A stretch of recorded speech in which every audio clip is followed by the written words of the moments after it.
1, 2, 1, 2, 3, 4.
People joining up already. Cool.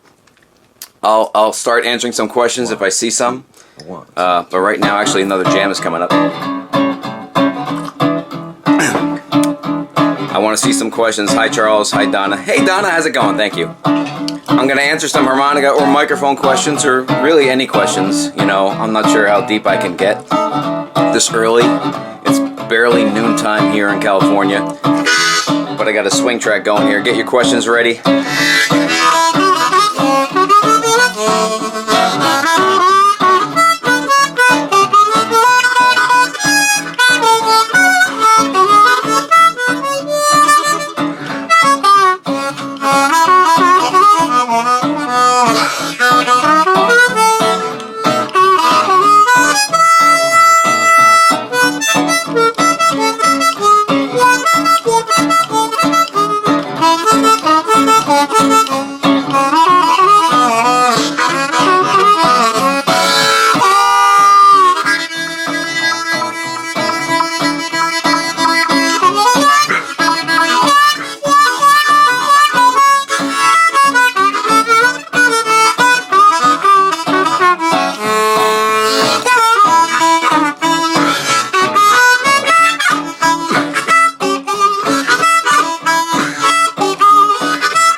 All right. Woo, it's getting warm in here. King of overblows. I don't know if I'm the king of overblows, but I do use them quite often. And, you know, I think a lot of times they go unnoticed because I play in a mostly traditional blues way where most blues guys don't use them, but I kind of throw them in quite a bit. And I just try to be musical about it. To me, I don't care whether it's an overbend, overblow, or a regular bend, or just a note. To me, it's about making music. And that's what I try to do. I do my best to do that. That was just an E swing, a 12-bar swing blues in the key of E, second position on my A hohner crossover. And the first one was just a box shuffle. I have a bunch of jam tracks available on my website, and these are what I use for my practice and with my students. It was just a 12-bar box shuffle in the key of E. Still use my A harp. I'm not sure if I saw questions. I was playing a little bit. I wasn't really looking for part of that. But I see a lot of friends here. John, Kathy, Paul, Donna, Charles, Gina, Brian. Hey, Albie Scholl is here. You should join in and play harp, Albie. So I'm here to answer questions. This is a live Q&A. I just did a little jam just to kind of warm up and let people show up. But if I see questions, I will be answering them. And if not, you know, I may jam for a bit and then just... I have some laundry to do. I gotta finish my coffee here. Going to Spa. Not only are we going to Spa, but we are performing at Spa. And there's Kirk Jillerville Johnson just tuned in. Man, I used to see him when I was underage still going to Spa in the 90s. And Kirk is a bad player right there. Looking good. Yeah, I'm looking hot actually. Not in a good way. I turned the air conditioner off because it was making too much noise. But thank you. Yes, we are going to Spa. We are performing at Spa. I'm hoping to do some kind of seminar or an impromptu class somehow. Maybe I'll participate in Joe Falisco's teaching thing in the afternoon if we're there in time. I'm not sure. We're probably only going to be there one day at the Spa Harmonica Convention. So, but yes, I'm going because we are performing there. So we'll be doing some cool stuff there. Any harmonica questions, microphone questions? It could be questions about, you know, I really can't take coffee questions. I'm not really a coffee connoisseur. I do love coffee and espresso, but I'm not really, you know, I'll pretty much drink almost any coffee. But yeah, let's check out the questions. I did get a couple questions. Again, this question always pops up, and I got this question before it even started today, asking me why do I choose a specific position when I play harmonica. And really, it just depends on my mood and the song and the sound that I want to get. There's no rules for this, really, when you're playing harmonica and you're comfortable with different positions. The first real rule is only choose a position that you're comfortable playing in and you think you can pull off what you need to pull off in that song. Don't go to a specific position if you're not ready for it, if you're not comfortable in it, if you're not fluent in it, regardless of what people say. Yeah, you got to go third position for minor or first position for major. You don't have to do those things. You really want to choose the position that works best for you and your playing ability. What's my favorite microphone to play? Well, that's a good question. I get that one quite a bit too. I only use vintage crystal bullet microphones, and I have several microphones that I take with me on tour, usually the same ones that I record with as well. I got 3 or 4 of them. I have a JT30 with a vintage static crystal. I have another static JT30 with a Japanese crystal. I have a universal with a brush crystal. You know, I mean, they're all vintage crystal mics. I don't use really anything else. I've been playing crystal mics, you know, and I like all good crystal mics, not just the 151 or 101 or 111 element. And if anybody tells you specific things about specific elements, they either are telling you specifically about their particular element they own, or they don't know what they're talking about, because you can't really generalize that way with the vintage crystal elements, because they change and deteriorate over time. The output and the tone changes as well. So I don't have a specific model that I like best. I just like any really good crystal, and they're all very different. How many tongues do I have? Well, very few people will find that one out, if you know what I'm saying. How many? What kind of question is that? I have one tongue, but you know, I've practiced a lot. I've just, you know, dedicated my life to doing what I do, and it just, you know, takes a little time. And practice, but that's, you know.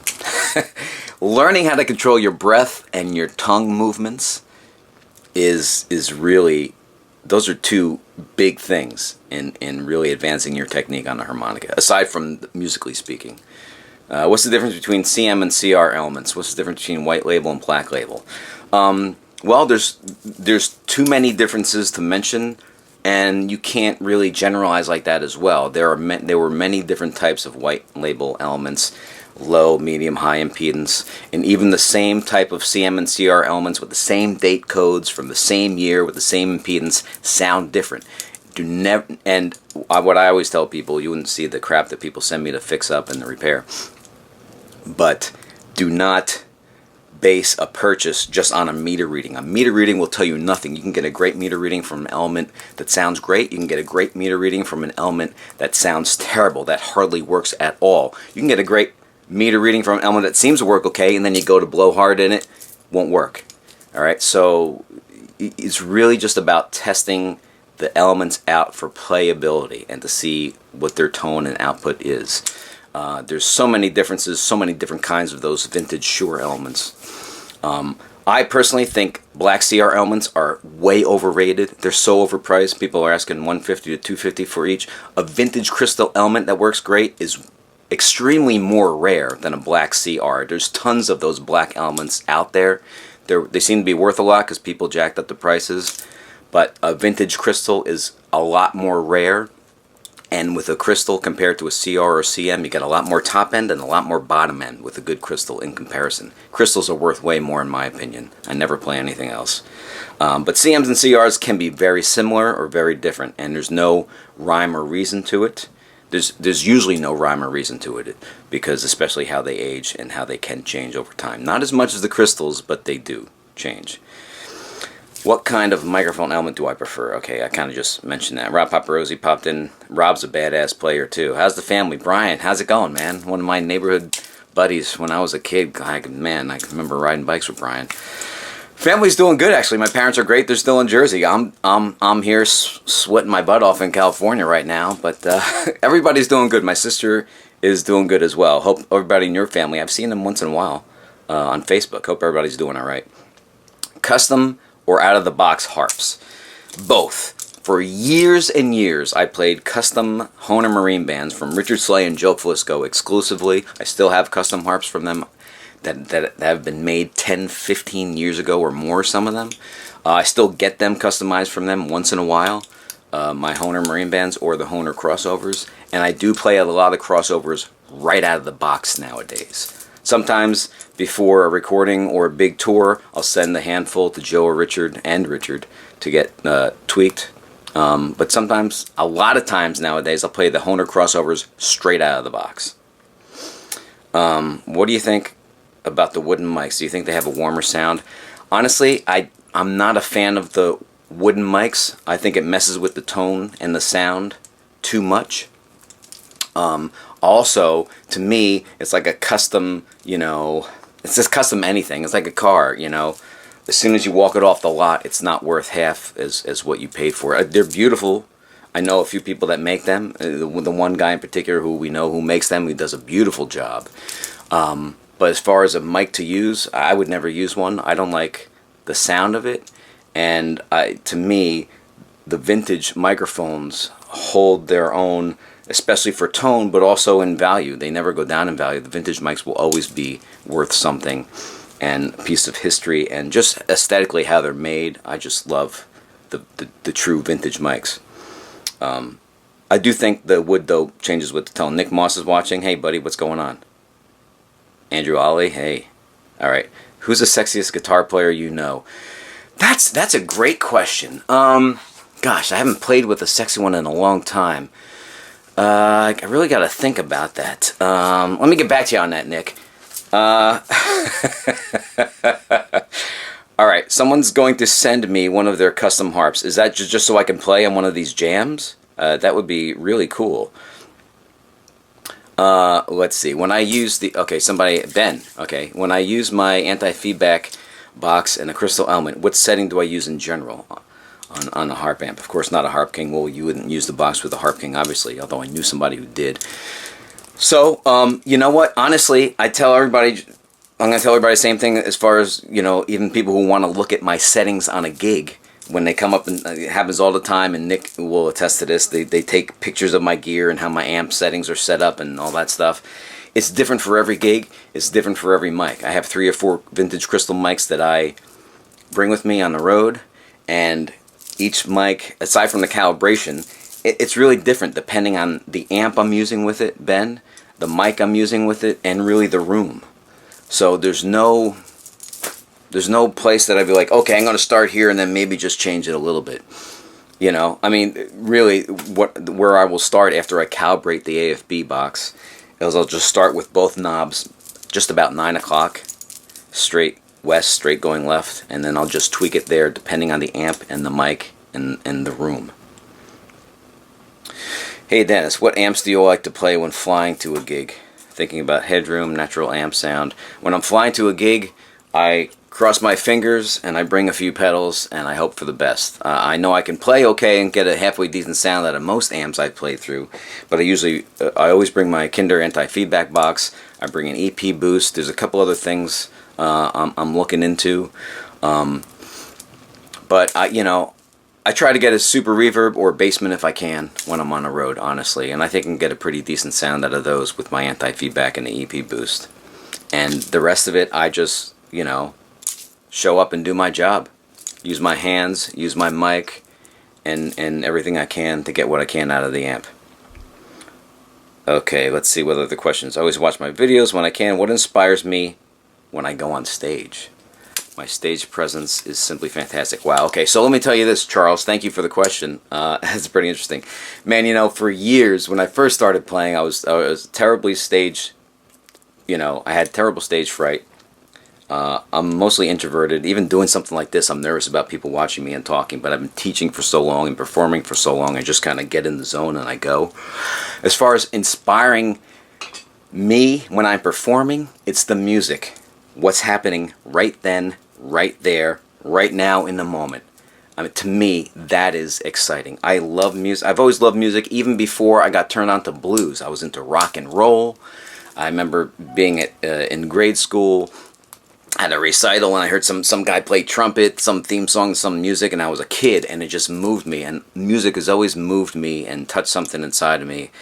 And when I perform, over the years, what you're seeing now is over the years just me loosening up and allowing me to just be more of myself when I'm on stage, because I love music and it moves me, and I love getting into it. I let the music inspire me. If there are less than ideal circumstances, which happens on occasion, and Nick Moss again will attest to this, as most performing musicians will, maybe it's not a great gig, maybe you got problems with the equipment, maybe, the gig wasn't promoted right, maybe somebody at the club, the owner or the sound guy is bothering you, maybe somebody in the band's giving you a hard time, who knows? It could be one of a million things, and sometimes multiple things in one night. Again, I just focus on the music. I love music, I love what I do, and to me, it's just about, if I have a hard time sometimes like that, I think about the performers that I used to watch who I love so much and get me excited. When I was first going out to see, I wasn't, able to see Little Walter or Big Walter, but I did see James Cotton a couple times. I jammed with Luther Tucker. I got to see a lot of my more contemporary favorite harmonica players many times. William Clarke, Kim Wilson, Rob Piazza, Rick Estrin, Steve Geiger, Jim Lieben. These guys excited me, and seeing them so many times up close and personal when they're right in front of me improvising and they're in the moment, to me that's exciting to me, and I always remember that stuff when I'm really kind of struggling in the zone. But all this happens in a fraction of a second when you're performing. People want to know how yeah. Well, I'll get back to you on that, Nick. I'm still looking for a sexy guitar player, but if you know somebody, let me know. Andrew Goldman, hey, I'm sorry, I'm getting to these questions and I'm not seeing who's popping in here. Favorite 10-inch speaker upgrade to from a spot. Okay, let's see. I've tried a few of the new Jensen speakers. I can't remember which ones I like, but in the past, All my Harp Kings have, I think they already have the Eminence speakers. In the past, I used to always upgrade in my Fender Princetons or my Gibson GA40s or my Fender Deluxes to an Eminence. It was just the black label. They have so many different models now, but I love the Eminence ceramic speakers for some reason for harp. There are a few models that I really dug. I'm not up on which models now that are my favorite, to be honest with you, though. Come to Brazil. We'd love to come to Brazil. What do I think about oval speakers? I used to have one of those National Tweed amps. I forget the model, but with the seagull on it and the two oval speakers. It was great. It had a really cool sound. But in general, I didn't think it really was, for me, I don't think it was the ideal amp or the ideal sound. I've never heard more than, two of them at a time, though. I'll tell you that much. Maybe there's an amp with 6 of those that sounds great. Since we're both Italian, what macaroni do I like best? I had this conversation recently with somebody, I think with Taylor Strife, our amazing keyboard player in the band. Linguine is probably my favorite. I love linguine. But, being mostly Italian, I'm talking with my hands, as you can tell, but I love all kinds of pasta. Don't eat it so much now. I love a good ravioli, and I love a good gnocchi. Oh, so good. Hi, Todd. How's it going? What pedals do I use? If I'm playing with my Harp King amp on a gig, I'll just use my Boss RV3, I think it is. It has reverb and delay. Sometimes it's on reverb, sometimes it's on delay, sometimes it's off. I also, if I'm not using my normal amp, I will probably use my Kinder anti-feedback box, maybe an EP boost to get the sound I want from whatever amp I am using, in addition to the reverb and delay pedal, which isn't on every song. Yeah, just be yourself on stage. Unfortunately, I mean, it's hard for some people to do that. It took a while for me to be really comfortable, and now I'm really comfortable. I mean, I wear the clothes that I like to wear, regardless of what people think. I play the music that I like to play, and I just kind of allow myself to get in the zone. And honestly, I play better that way.